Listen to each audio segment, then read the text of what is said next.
अगर यूट्यूब वालों के मानोगे तो ना ही तो आप कोई खाना खा पाओगे, ना ही कोई सब्ज़ी खा पाओगे, ना ही कोई फ्रूट्स खा पाओगे और ना ही अपनी मनपसंद कोई भी ऐसी डिश खा पाओगे जो आपको काफ़ी ज़्यादा एन्जॉयबल लगती है और आपको काफ़ी ज़्यादा पसंद है। इनफैक्ट ये कहिए कि कोई ऐसा खाना जिस दिन आप स्पेशली आपको ज़्यादा भरपेट खाना खाते हैं, तो वो खाना आप कभी खा ही नहीं पाओगे अगर यूट्यूब वालों के मानोगे तो। तो उसमें मैं भी आता हूँ, सब लोग भी आते, सब यूट्यूबर आते हैं जो इन चीज़ों के बारे में बात करते हैं। तो अब जैसे एग्ज़ाम्पल के तौर पे मैं आपको बताता हूँ कि आज जिसके बारे में मैं बात करने वाला हूँ, मैं बैंगन के बारे में, ब्रिंजल, एग प्लांट। और ये ब्रिंजल या बैंगन इंडिया को छोड़िए पूरी दुनिया में कहाँ नहीं खाया जाता, हर जगह पे बैंगन खाया जाता है, राइट। तो आज मैं किसी वीडियो को देख रहा था, तो वीडियो पे देखने पे मतलब ऐसे 2-3 चीज़ें उसमें ऐसी बताई हुई थी, उसको देख के तो आपको बैंगन से बिल्कुल नफ़रत हो जाएगी।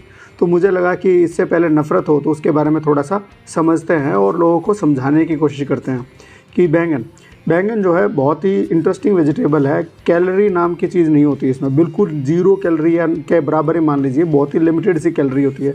इसके अलावा इसमें वाइटामिन होते हैं, मिनरल्स होते हैं और सबसे मज़ेदार चीज़ होती है जो मुझे पर्सनली लगता है आज के ज़माने में जब हमारे कंट्री में डायबिटीज़ बहुत ज़्यादा बढ़ रही है, नॉन कम्युनिकेबल डिजीज़ जो लंबी बीमारियाँ काफ़ी ज़्यादा बढ़ रही है, उसके पॉइंट ऑफ व्यू से देखा जाए तो मेरे हिसाब से जो बैंगन के अंदर जो सबसे इम्पॉर्टेंट चीज़ है, जो मिनरल्स और वाइटामिन और सब चीज़ों से ऊपर आती है, वो आती है फाइबर्स। इसके अंदर फाइबर बहुत अच्छी क्वालिटी का होता है जो कि आपके पेट को हेल्दी रखने में मदद करता है और पेट के अंदर जो भी बैक्टीरिया होते हैं, फ्रेंड बैक्टीरिया, उनको भी खुश रखता है कि भैया तुम्हारे लिए मैं फ़ाइबर लेके आया हूँ। तो बैंगन में ये सारे, तो ये तो हो गए बेनिफिट जो मोटे मोटे तौर पर है। क्या सब्ज़ी है जिसमें मतलब बहुत सारी सब्जियों की बहुत सारी डिशेस बनाई जाती है। मैं देख रहा था कि जो क्लेम है, 2 बड़े बड़े क्लेम है। नंबर 1 क्लेम ये है कि बैंगन की सब्ज़ी खाने से धीरे धीरे करके आपकी बुद्धि पर प्रभाव पड़ेगा, आपकी मेमोरी जो है वो धीरे धीरे कम होती जाएगी। दूसरी बात बोल रहे हैं कि अगर बैंगन की सब्ज़ी खाते हैं तो बैंगन की सब्ज़ी से नाइट्रेट्स निकलते हैं जो कि बच्चों के लिए और एडोलेसेंट्स के लिए बिल्कुल भी हेल्दी नहीं है। तो मैं इन दोनों ही चीज़ों के बारे में बात करूँगा। तो जो सबसे पहली बात है कि जो बैंगन की सब्ज़ी खाने से जो आपकी जो है मेमोरी कम हो जाएगी, ऐसा कोई एविडेंस नहीं है, ऐसी कोई रिसर्च नहीं है। और मैं बताऊं कि अगर आप खुद गूगल पे जाके देखोगे कि इंडिया के कौन कौन से हिस्सों में जो है बैंगन की सब्ज़ी सबसे ज़्यादा खाई जाती है, तो आप और फिर देखिए कि कहाँ कहाँ से सबसे ज़्यादा आईएएस और सबसे ज़्यादा साइंटिस्ट निकलते हैं, तो आप वो देख लीजिए कि कितना कंपैरिजन है। और बैंगन की सब्ज़ी पहले टाइम पे तो और भी ज़्यादा खाई जाती थी जब बहुत सारी ऑप्शन नहीं थी, बहुत आसानी से उग जाती है। अब तो ऑप्शंस बहुत सारी आ गई है, तो इसलिए मुझे लगता है कि ये क्लेम सही नहीं है। और दूसरी बात है, मुझे किस तरह का कोई साइंटिफिक एविडेंस इसमें नहीं मिला है। जब हम बात करते हैं कि ये सब्ज़ी नुकसानदायक हो सकती है, कई लोगों को किसी भी, और ये बैंगन ही नहीं, किसी भी सब्ज़ी के साथ में एलर्जी हो सकती है। कि मेरा एक फ्रेंड है, मैं कई वीडियोज़ में उनका रेफरेंस बताता रहता हूँ कि उनको जो है राजमा से एलर्जी होती थी। मेडिकल कॉलेज में जब हम पढ़ते थे तो उसके हमारे लिए सबसे इंटरेस्टिंग डे होता था राजमा डे, और उसके लिए सबसे मुश्किल डे होता था राजमा डे। उसके लिए अलग से दूसरे मेस से खाना आता था ताकि उसके पेट में दर्द ना हो। तो बताइए, अब एक हॉस्टलर के पेट में दर्द होता है राजमा की वजह से, तो क्या ज़िंदगी होगी। तो वो बहुत परेशान भी रहता था, धीरे धीरे करके वो एक्वेंट हुआ।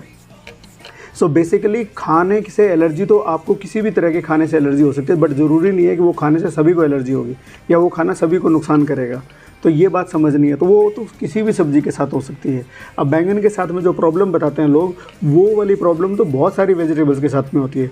जो बैंगन आता है वो नाइटशेड फैमिली का मेंबर है, और इसके अंदर क्या क्या आता है, इसके अंदर आपको पोटैटो भी आता है, टोमेटो भी आता है, इस तरह की कई सारे वेजिटेबल्स आती है, बीट रूट भी आता है। तो अब तो आप कुछ भी मत खाइए।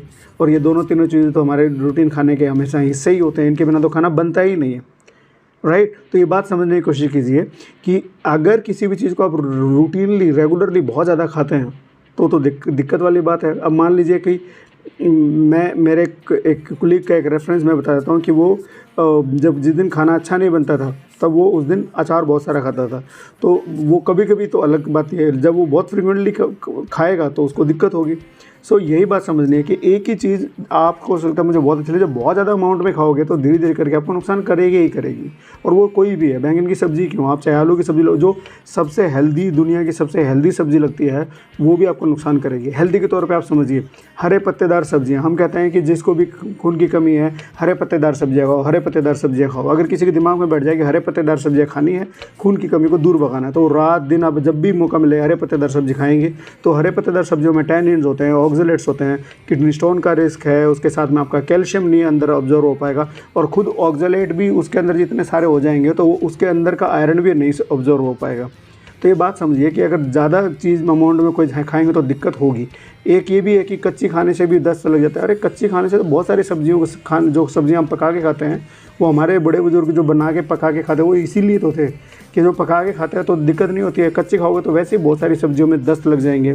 तो मेमोरी लॉस से या मेमोरी कम होने से या हाइपोथैलेमस पे इन पे कोई ऐसा प्रभाव मुझे तो ऐसा एविडेंस मिला नहीं है। आगे कोई एविडेंस मिल जाएगा तो मैं आपको रिपोर्ट कर दूंगा, बता दूंगा कि इस तरह का भी कोई एविडेंस जो है सामने आ रहा है। दूसरा क्लेम है कि ब्रिंजल खाने से, एग प्लांट या बैंगन खाने से आपके शरीर में नाइट्रेट्स बनते हैं, जो कि छोटे बच्चे और एडोलेसेंट बच्चों के लिए बहुत ज़्यादा नुकसानदायक है। बट इसके बारे में इस तरह का कोई एविडेंस नहीं है, इसको समझने की कोशिश कीजिए। ये मिसबिलीफ है। देखिए कई अलग अलग वेजिटेबल जो किसी को जो ठीक लगती है दूसरे को वो गैस बनाएगी, वो इंडिविजुअल बंदे की वेरिएशन है। एक ही माँ से पैदा हुए दो बच्चों में एक ही चीज़ के लिए एलर्जी हो सकती है और दूसरे को वो चीज़ बहुत ज़्यादा अच्छी लग सकती है। सो ये जेनेटिकली भी बहुत सारा फैक्टर्स होते हैं। सो बहुत सारे लोगों को गैस बनती है बैंगन खाने से, इसमें नो डाउट। सो अगर किसी को एलर्जी है या किसी तरह उस तरह की दिक्कत आती है तो उसको अवॉइड करना चाहिए। So simple. इसका मतलब ये नहीं है कि वो सबके लिए ही जहर बन गई या सबके लिए ही नुकसानदायक है। तो मुझे लगता है कि वो क्लेम सही नहीं है। अब बात आती है नाइट्रेट्स की। सो नाइट्रेट्स बनते हैं, लेकिन नाइट्रेट से नाइट्रिक ऑक्साइड बनता है हमारे शरीर में। और नाइट्रिक ऑक्साइड अगर आपको याद हो, आपको ने कभी वीडियो देखा हो, तो ये वेजोडाइलेशन का काम करता है। हमारे जो ज़रूरी है हमारे ब्लड फ्लो को इम्प्रूव करने के लिए। पता है कोलेस्ट्रॉल कम करने के लिए भी इन चीज़ों के बारे में बात करी जाती है, जिसके अंदर जो है नाइट्रिक ऑक्साइड अच्छा हो। दिल की प्रॉब्लम ठीक करने के लिए, बीपी की प्रॉब्लम ठीक करने के लिए, इनफैक्ट इरेक्टाइल डिसफंक्शन की प्रॉब्लम को ठीक करने के लिए भी इन चीज़ों के बारे में बात करी जाती है। तो इन चीज़ों को समझना है। सो नाइट्रिक ऑक्साइड बनता है हाँ, लेकिन कुछ कुछ सिचुएशन में इसकी वजह से जो है नाइट्राइट्स बनते हैं, जो कि दिक्कत करती है। लेकिन वो उसके लिए क्या होता है कि जब अगर आपने खाना बहुत देर तक बाहर छोड़ दिया, तो वो जैसे गर्म जगह पे है, मान लो किचन में बाहर छोड़ दिया, तो वो बन जाएगा, उसमें नाइट्रोसामाइन बन जाएगा, जो आपके पेट में गैस बनाएगा, आपको दिक्कत करेगा। और ये कब है, हमारे बड़े बुजुर्ग भी कहते हैं कि भाई खाने को जब फ्रिज नहीं होते तो ठंडी जगह पे रखो। अब फ्रिज आ गए तो खाना खा लिया, खाने के बाद उसको फ्रिज में रख दो, दिक्कत नहीं आएगी। That's it. जो बैंगन की सब्ज़ी को डीप फ्राई मत करो, और बस इन चीज़ों का ध्यान रखो, दिक्कत नहीं होगी। तो ये दो चीज़ें थी जो मुझे लगता है कि दिक्कत वाली बोल रहे थे। बैंगन की सब्ज़ी के साथ में एक इम्पॉर्टेंट चीज़ ये है कि कई डायबिटिक वाली डायबिटीज़ की जो दवाइयाँ हैं उसके या बीपी की दवाई है, उनके साथ में कुछ कुछ इसका रिलेशन है। इसलिए अगर आप ये सब्ज़ी आपके घरों में बहुत फ्रिक्वेंटली बनती है तो आप, और अगर डायबिटीज़ या बीपी का ट्रीटमेंट पे है तो डॉक्टर से बात कर लेना चाहिए।